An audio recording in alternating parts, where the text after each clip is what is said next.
As the Third War of the Diadochi came to an end, no one yet knew that Cassander had secretly murdered Alexander's heir. The generals had managed to construct a fragile peace among themselves, but tensions simmered beneath the surface.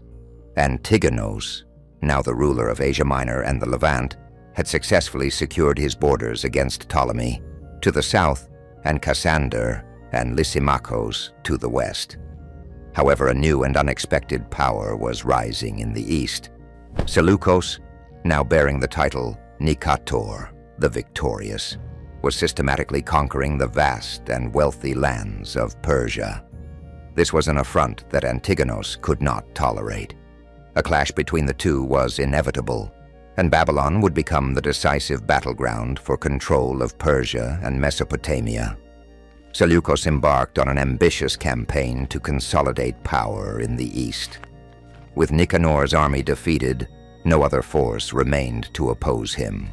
His strategy was not solely based on conquest, but also on forging alliances with friendly satraps, ensuring that his control was both military and diplomatic. Alarmed by Seleucus's growing influence, Antigonus dispatched his son, Demetrios, to Babylon to reassert control.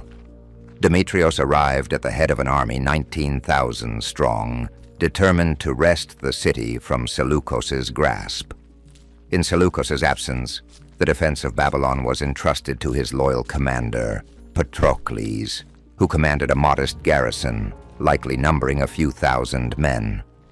Demetrios reached Babylon in early spring of 310 BC. The city's defenses were unconventional. Rather than relying on a single fortified perimeter, Babylon was defended by two strong fortresses where Seleucus had stationed his forces. Furthermore, the civilian population had been evacuated, and the surrounding terrain of swamps, canals, and rivers provided natural defensive barriers. Demetrios laid siege to the fortresses and successfully captured one, but the second proved a more formidable challenge. Rather than committing further resources, Demetrios left his lieutenant, Archelaus, to continue the siege, while he returned west, leaving 6,000 troops to hold the city. Meanwhile, Seleucus had solidified his control over large portions of Persia. With the support of local satraps, he assembled a formidable army and marched westward to reclaim his capital. Upon his arrival, Seleucus swiftly drove Archelaus from the city, re-establishing his authority. Recognizing the growing threat, Antigonus resolved to confront Seleucus personally. If Seleucus were allowed to further entrench himself, he could threaten Antigonus's dominion over the east. With this in mind, Antigonus mustered a massive army of 75,000 men and set out for Babylon in the autumn of 310 BC. By January of 309 BC, Antigonus's forces reached the outskirts of Babylon. Unlike the previous engagement, Seleucus opted for a different defensive strategy. Instead of retreating into the citadel, his forces occupied and fortified the entire city, leaving no portion undefended. From his command center, within the citadel, Seleucus orchestrated Babylon's defense as Antigonus laid siege to the city. The battle commenced with fierce fighting as Antigonus's troops broke through the outer defenses and stormed the city streets. Despite being vastly outnumbered, Seleucus's forces resisted stubbornly, retreating gradually toward the citadel. Antigonus launched repeated assaults on the citadel, but failed to breach its defenses, facing mounting casualties and realizing a decisive victory was unattainable. Antigonus withdrew his army from the city and took to the countryside. Assessing the precarious situation, Seleucus decided to conduct a tactical retreat, abandoning Babylon in a calculated move to regroup and adjust his strategy.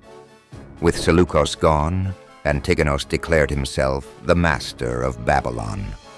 To solidify his hold over the region, he installed Archelaus as satrap, tasked with bringing order to the volatile territory. Despite this temporary setback, Seleucus refused to concede defeat.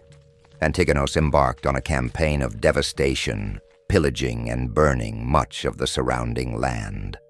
This forced Seleucus, who had been relying on guerrilla tactics to compensate for his smaller force, to abandon his strategy of attrition and face Antigonus in open battle. In August of 309 BC, the two armies met on the battlefield. Antigonus sought to overwhelm Seleucus with sheer numbers, aiming for a decisive victory. However, Seleucus masterfully utilized the terrain to prevent the Antigonid army from outflanking him. The battle raged throughout the day, yet neither side managed to gain a clear advantage. As night fell, both armies withdrew to their camps. Antigonus' men disarmed and slept, while Seleucus ordered his troops to remain ready and rest in formation. At dawn, before the Antigonid troops could properly rouse themselves, Seleucus launched a surprise attack. His well-organized phalanx surged forward, catching the enemy completely unprepared. The Antigonid army was swiftly thrown into chaos and routed. The battle ended in utter defeat for Antigonus, who suffered heavy losses. He barely managed to escape with a fraction of his forces, retreating from Babylonia to Syria. With his triumph secured, Seleucus re-entered Babylon as its undisputed ruler. Despite this crushing defeat, Antigonus was not yet finished. Though he had lost nearly two-thirds of his empire, his power remained formidable. The fragile balance of power among the Diadochi was about to be shattered once more, as the rival kings prepared for what would be the most devastating and consequential war yet. A war that would bring both unprecedented destruction and remarkable triumphs.